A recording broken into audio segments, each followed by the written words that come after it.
Estudos observacionais. Como saber se de fato são bons na hora de avaliar a qualidade metodológica? Bem, eu me chamo Ana Godoy, sou especialista em escrita científica e avaliação crítica de estudos. E eu quero te dizer que neste vídeo eu vou te explicar todo o caminho em que você pode acessar essas ferramentas para otimizar esse processo de avaliação crítica da qualidade dos estudos. Mas antes, é claro, não deixe de se inscrever no canal e ativar o sininho para notificações, não é? Bem, o que são os estudos observacionais? São aqueles estudos em que nós estamos observando uma determinada cena para a gente compreender com mais clareza como os eventos acontecem. Esses estudos podem ser classificados por tipo de estudo.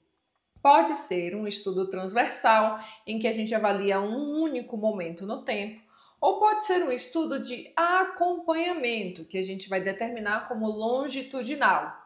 Dentre esses estudos longitudinais, a gente ainda tem subclassificações. Um estudo de coorte, em que nós determinaremos ali um ponto no tempo e iremos acompanhar esses indivíduos, seja prospectivamente ou retrospectivamente. E ainda um estudo de caso controle, que nós aplicamos em situações especiais, raras, para a gente poder avaliar como determinado evento se comporta. Bem, esse é um panorama geral sobre os tipos de estudos em que nós podemos aplicar em múltiplas áreas do conhecimento. E é importante que a gente tenha clareza desse aspecto, porque muitas vezes a gente acha que aquele tipo de estudo é exclusivo da área da saúde. E na realidade não é. Todas as áreas do conhecimento podem aplicar esse tipo de avaliação, seja um estudo de intervenção, um ensaio clínico randomizado, um caso controle. Por quê? Porque isso é um delineamento, é um desenho que tem características que nós aplicamos para poder a gente ter aí uma evidência mais robusta e confiável. Porém, muitas vezes, esses estudos sofrem desvios no seu processo de avaliação. E esses desvios é o que a gente chama aí de vieses.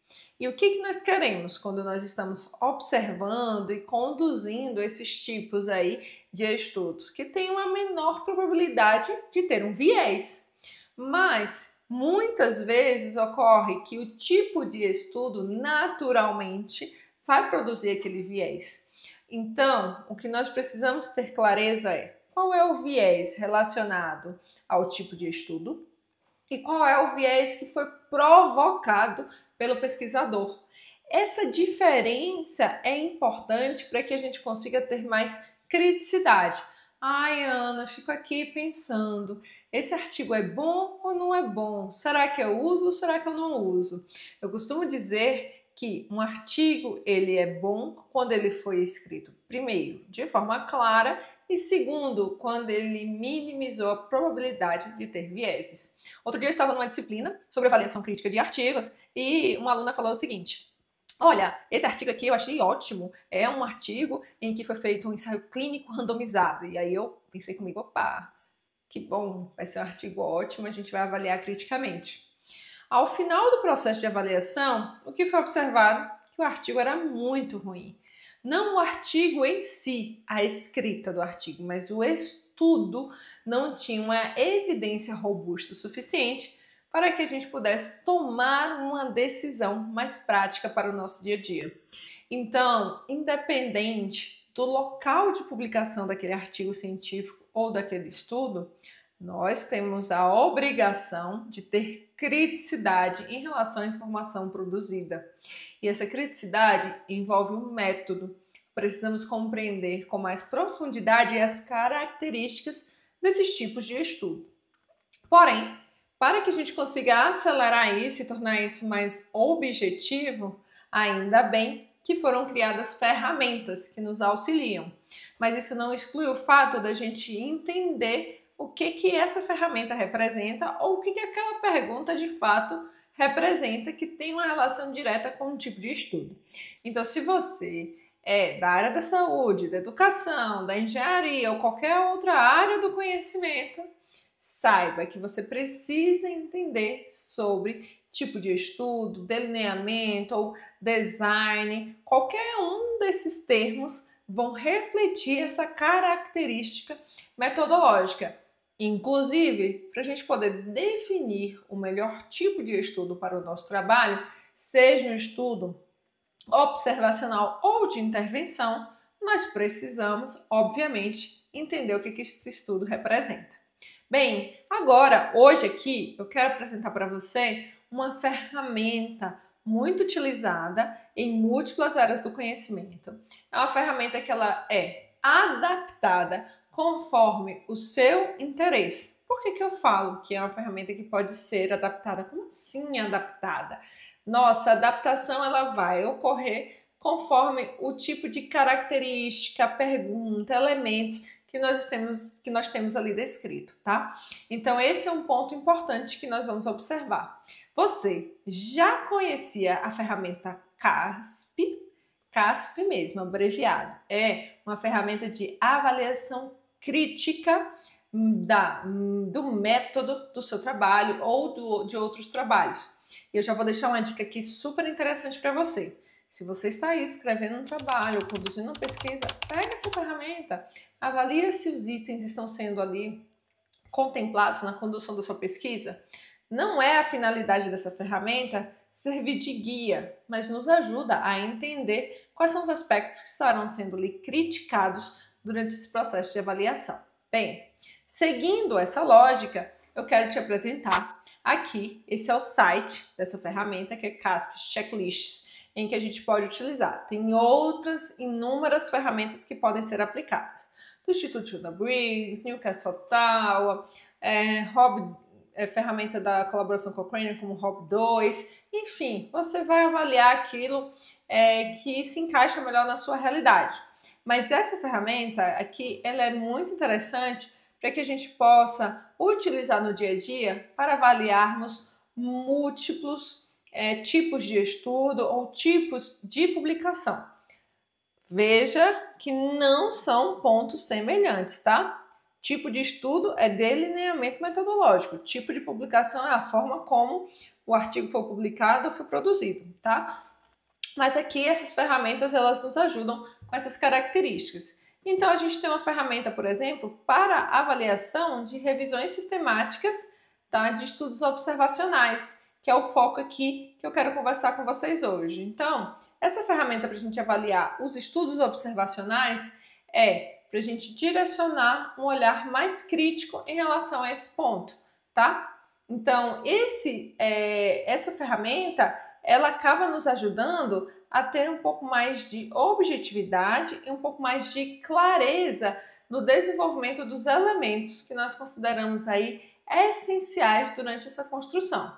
Então, ela é composta por itens. Esses itens eles podem ser observados e avaliados conforme o nosso interesse, conforme aquilo que nós queremos atuar. E esses itens vão envolver elementos como estruturação da sua pergunta de pesquisa, como também vai ter aqui um critério relacionado com a forma de busca dos seus estudos, as fontes que você utilizou, bem como também outras características como os critérios de elegibilidade, forma de extração dos dados e análise.